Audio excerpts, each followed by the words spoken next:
Goedemiddag, ik ben Frank van Halven van PensioenPro. Iedereen welkom weer terug bij het Jaarcongres van PensioenPro. Het komende half uur is het Iain Richards van Columbia Threadneedle die gaat vertellen over de S van ESG. Nou, dat is een lastig onderwerp, maar hij moet daar een goede presentatie over kunnen geven. U kunt vragen stellen en dat kan via de chatfunctie en dat kan hier onderin. En we gaan nu over naar Engels, want Iain spreekt Engels. Hello Iain. Hello, good afternoon everybody. Hi, good afternoon. Where are you sitting now?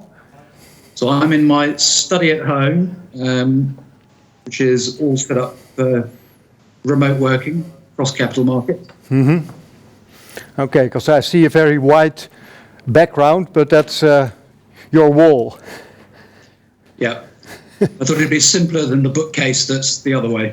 Okay. Well, you chose a difficult subject, the S in ESG, because everything is difficult about ESG, but the S especially because it's very difficult to measure. So I'm very curious about your presentation. So please start. You can give me start when you need the next slide.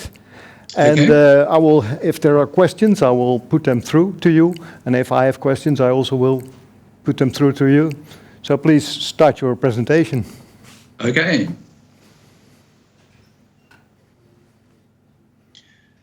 So I've been asked to talk a little bit about the E in ESG.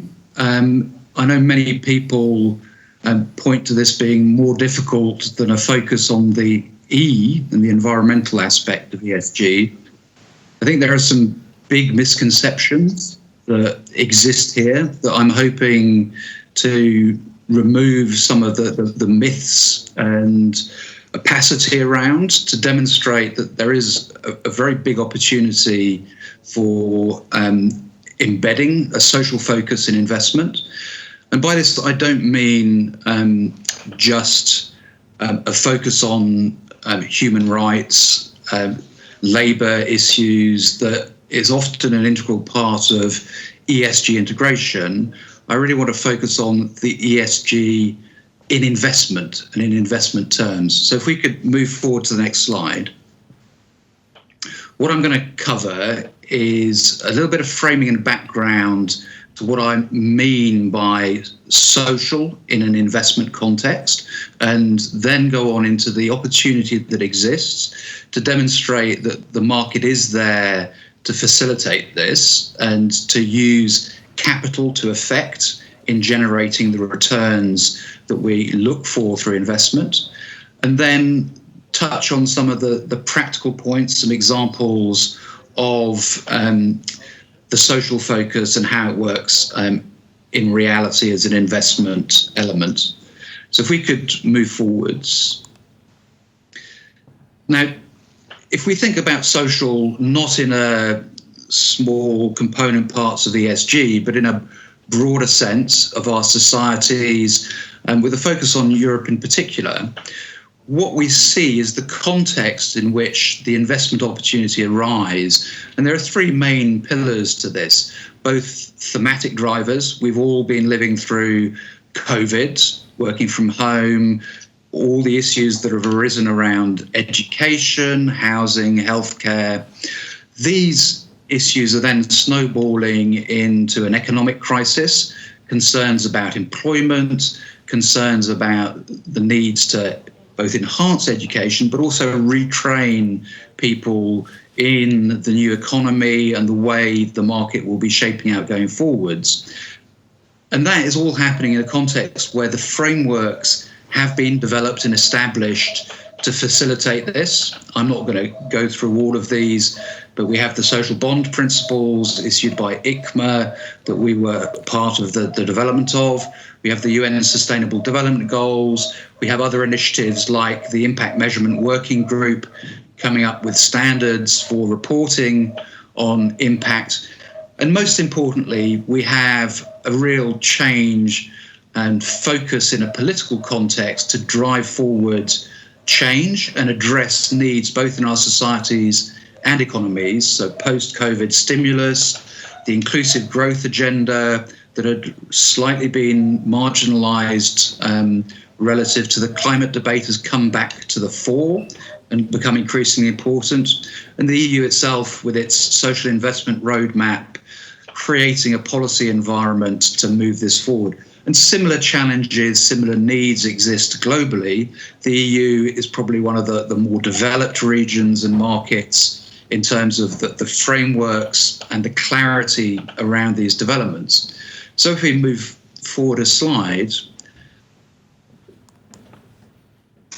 in the market itself, when I look at my clients and I look at the people I'm talking to in the market, this survey by Morgan Stanley really illustrates the appetite there is amongst both institutional investors and retail investors for thematic investing, impact investing. Even though a large part of the debate relates to ESG and ESG integration, engagement, there is this pent-up demand for investment that has greater utility, recognises the changes taking place in society and economy, and that has yet to fully find its way into investment strategies that people are willing to commit to.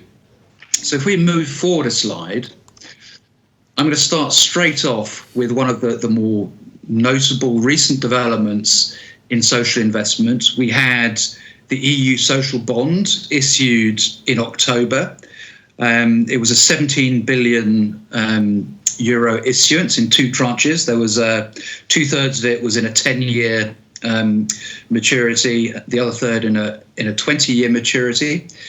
Now, talking about pent-up demand in the market, this, in my opinion, was the most oversubscribed, the largest order book in history in the global bond market. It was 14 times oversubscribed. So there was 233 billion euros of demand on a 17 billion euro issuance.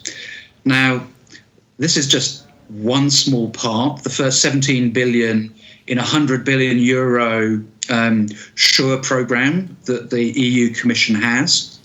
And let me put that into some context for you when we look to the future.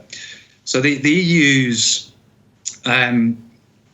social task force, high-level task force on social investment, identified the need for investment in social infrastructure in Europe at 1.5 trillion euros by 2030. And that is one small part of the wider need and shortfall in funding that the European Union faces over time. And if we look at the broader infrastructure and investment needs in the European region as a whole, just in 2020 and 2021, the funding gap, the investment gap, both in public and private sector, is 1.5 trillion. Yeah. Is this 17 billion? Is this additional money above that what was already issued for bonds, or is it something, the same bonds with another label? So this is something additional over and above. I think what's really interesting, and we've obviously been watching the green bond market because it's been much more evolved than the social bond market, and we'll come on to how the shape of that is changing. But we are seeing a difference. This is new money, part of the SURE program that the European Union has set up in response to COVID. So it is not part of the normal plan. It is additional and supplementary to address the need. If you remember, in July, the European Union announced a 750 billion euro coronavirus package to support member states through the impacts of the response to COVID. So this is not normal course, just carrying on under another name. I think the market, as you can see from the demand, has a real appetite to step in and help fund these responses. And you see that in the pricing yield of these bonds, which priced higher and better than a German bond or a French issuance. So there is a big change taking place in the market.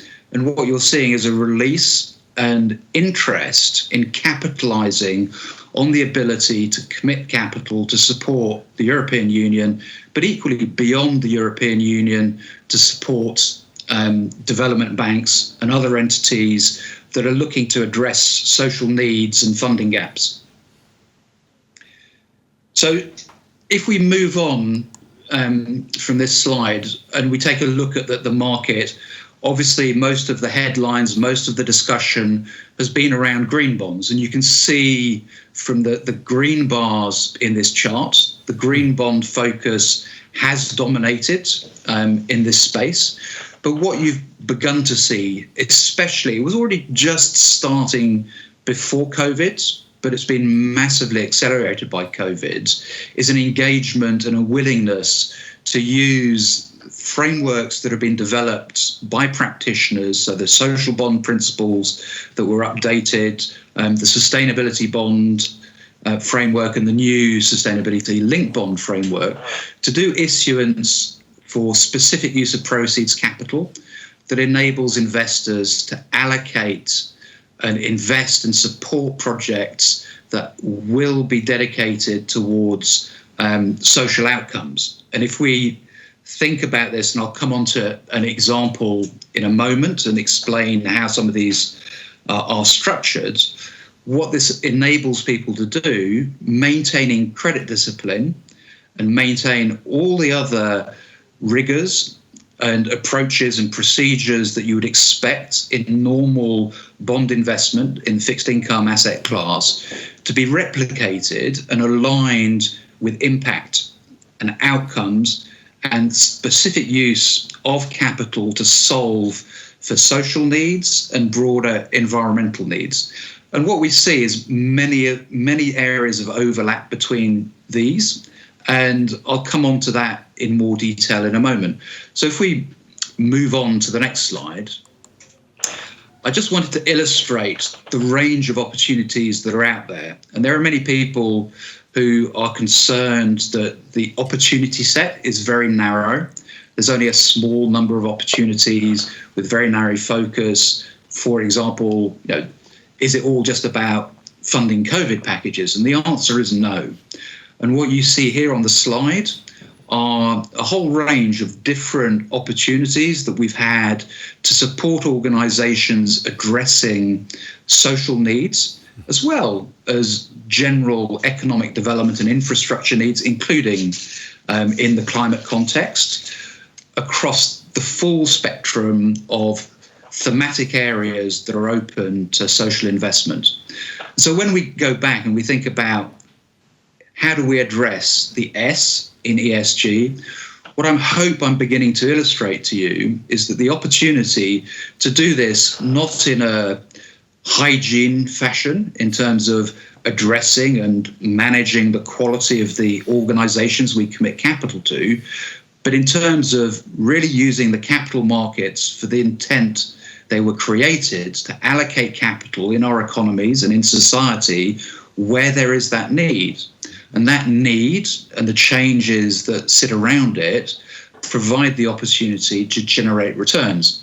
So if we move on to the next slide, and I'll drop down a little bit more specifically on one example of this. So this was Wallonia region issued, and they're actually issued two green bonds. The first one they issued in April 2019. They've then issued a second one in April of this year, and they're following up with a social bond. And within that, and to sort of put some context, before the social bond principles were fully established, what you saw were hybrid approaches in these bonds. So what you have is a clear definition of how the capital will be used. And in Wallonia's case, we're talking roughly 2/3 towards social outcomes and 1/3 towards green outcomes. And the major part of that, so the social capital has been used, 58% of that for social housing, another 41% of that for education. And then in the green tranche of it, and the green outcomes have been focused on two things. primarily on energy efficiency initiatives, such as low carbon buildings and adaptation for property. And the other part, other 40% of the green tranche was dedicated towards sustainable mobility, so public transport. Can you tell something about the duration of those bonds? Because I think social outcomes sometimes it will take time to measure it or to see the outcomes. Is it all long term, or maybe you can tell something about that?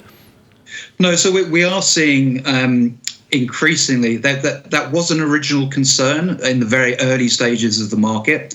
That what we were seeing was a lot of long duration paper, and we are seeing issuers now, through engagement and interaction with investors, understand that you need to have different tenors and different durations. And I think that was probably most evident in the recent EU social bond issuance, where you saw a 10-year tranche and a 20-year tranche being issued. And so we're seeing more of that. And we're also seeing more willingness to mix and match. So as people come into this space, they are issuing tranches that are plain vanilla normal bonds, as well as social bonds. So we're seeing a great deal more variety come into the market. So the opportunity to manage duration within portfolios is there, can be done. It's not creating the problem that many thought. When we started social investments 6 years ago, that was one of the big topics of discussion about how we would look to and manage duration. And it's only been getting easier and easier and easier as we go along. So it is a good question. And what we're seeing is the evolution of the market to facilitate effective management of portfolios. And obviously duration is a key aspect of that in our bond strategies. Did you want to ask another question? No, well, yes, there's another question coming in now from Peter Kraneveld. And he's asking, there's a big success of those social bonds. Does it crowd out other green bonds? Because, there's a limited amount of money, so maybe the people put it in the social bonds and they don't put it anymore in climate bonds, which is maybe even more important. Well, just depending on how you look at the world. Yes. So no is the answer. If anything, I think notwithstanding, the demand for social bonds, I think my argument would be that green bonds have crowded out all other needs. So that the climate debate, until COVID made everyone stop and rethink things, had overtaken everything. And so we've seen in the green bond markets, the way spreads have tightened, the way they trade relative to the curve is really, really fascinating. If anything, you could say there is an opportunity to switch from green to social bonds, and that, in the way the market has grown and established, and the pricing and spreads have developed, becomes an opportunity in the market itself. So I don't think that there is any risk of social bonds squeezing out climate bonds. I think you can see the latent demand. Green bonds continue to have higher book coverage than plain vanilla bonds. So that there is no shortage of demand. I think we're still in the phase of seeing supply develop, encouraging it. I know in my own country here in the UK, the government has been very slow, but has finally recognised that it can tap this demand to invest capital to purpose. And we see that across Europe, which has been much more advanced in this development, both in a green bond sense and a social bond sense, and is reaping the benefits of that. And if we just move on to the next slide, I'm afraid I never had time to update this, but this was just to give you a sense at the mid-year point, so towards the end of August when it did this, the sort of the level of demand. This is not just about Europe. It's not an opportunity that is limited to Europe. As you can see with this, the IBRD is the largest issuer of COVID-19 specific bonds. And if we look at the needs, when the UN Secretary General set out his strategy for financing the Sustainable Development Goals and the level and the demand that he set in terms of the funding gap that existed of 2.5 to sort of $3 trillion, and the return of that, offering the opportunity in terms of $12 trillion of market opportunities, the creation of 380 million jobs, gets you to see that the sort of the global scope for the evolution of this market is not limited just to Europe. Europe is clearly the most advanced and understands and is taking the greatest advantage of issuance and the ability to help allocate capital to places where it's needed in society and the economy. But the opportunity is there. Now, coming on to the green point that you mentioned, is there a conflict? If we go to the next slide, I'll give you just a small example of this. So green and social are not exclusive. It's not one or the other. There is a combination through both of them. And what you're seeing here is just a representation in terms of the value and the return in terms of employment from every $1 million spent on renewable infrastructure or energy efficiency. The job creation that goes with it far outstrips vestigial industries like the fossil fuel industries. And that's what you can see here. So for every $1 million spent on renewable infrastructure, you're creating nearly 7.5 jobs. Energy efficiency, nearly 7.75 jobs. Fossil fuel investment, under 3 jobs. And we saw this particularly when we were looking at the implications of Donald Trump's withdrawal from the Paris Agreement, the complete lack of logic in terms of economic stimulus, job creation, the quality of jobs being created in the renewable energy and energy transition space far outweighed any benefit from the political focus that he gave to domestic coal, for example. So there was an element of an own goal in that, and there is no difference. In every aspect of investment, you can look at it through different lenses. So if we think about access to services, it's about affordability to people on low incomes. From a climate change, access to services is equally important, but with a bit more of an emphasis on their eco-efficiency. So if you like, the sustainability of those services over the long term. So there is not a clash, there is a slight difference in focus, and it's important to recognise that it's not an either-or debate here.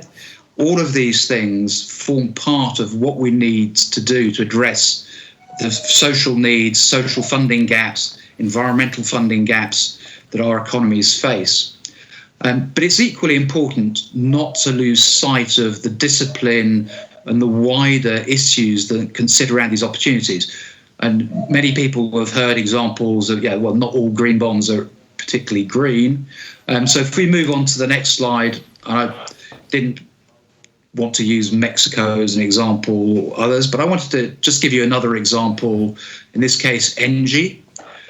Yes, issuing a green bond, but what this slide looks over in terms of the broader due diligence, so here we're coming back to, as part of the way you look at social or green investment, you retain a focus on the whole of ESG and the analysis and assessment of the issuers.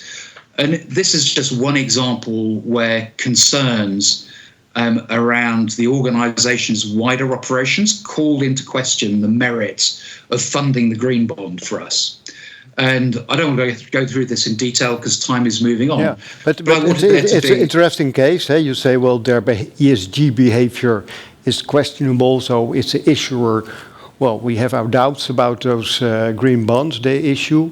Is this a market broad that people think that we don't need to buy them, or did they sell them anyway? So in this context, it will depend on the type of strategy you're running, so that there are different approaches. But where you are taking an outcome thematic impact strategy, these things are very important.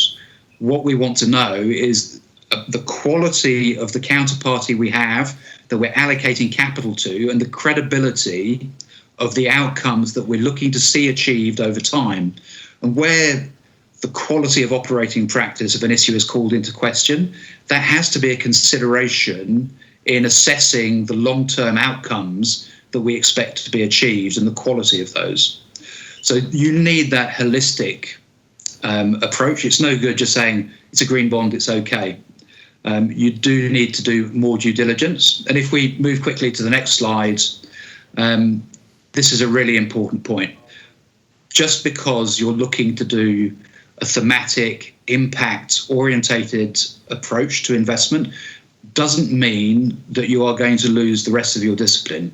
You still need to apply your broader ESG approach. You still need to have the same financial rigor in assessing the credit quality of your counterpart, in understanding the yield, understanding the liquidity characteristics of the investment that you're looking to make. We talked about duration earlier.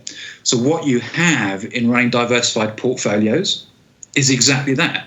We run diversified risk-managed portfolios that enable daily pricing and that ensure that we can maintain the investment return alongside the outcome that is being sought to be achieved. And so if we just move quickly to the last one, this is just an illustration of the independent external impact review, and this is just some very high-level numbers taken from that of a social bond strategy to give you a sense of the exposures and the type of outcomes that are being supported through that type of strategy. And these are strategies that deliver the expected rate of return from the asset class, that have, in many cases, I would argue, done properly, a better Sharpe's ratio, so lower risk-adjusted returns, and enable both that financial return to be married with exposure to green bonds, social bonds, benefits in terms of social housing, health, agriculture, employment. So this is not a fiction. The S in ESG is not something that's difficult to understand. It's there where people are willing to go out and understand that it's not just about debating and engaging with companies about human capital, human rights, labour issues. There is a much bigger opportunity available in the market. Others are taking advantage of this, and I think the level of demand you saw for the EU Social Bond Fund is an illustration of that.